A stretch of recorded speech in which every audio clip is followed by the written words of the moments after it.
guys, welcome back. I'm Aishwarya from Digital to Design. In this video, I will show you how to convert a black and white photo to a colored one. Okay, let's get started. Okay, go to this site. I added this website URL in this video description. Now, just drag your black and white photo and drop here. Wait until the process is complete. Once it's done, you can see that we have got the colored photo. Now, this is the default color tone given by the palette. If you want to try different color effects, you can do that by clicking here.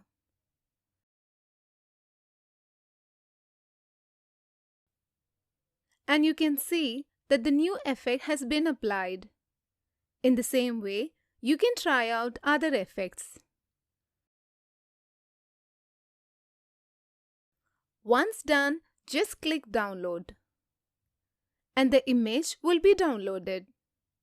Now, if you want to download this image in HD quality, then you can do that by creating an account on this website.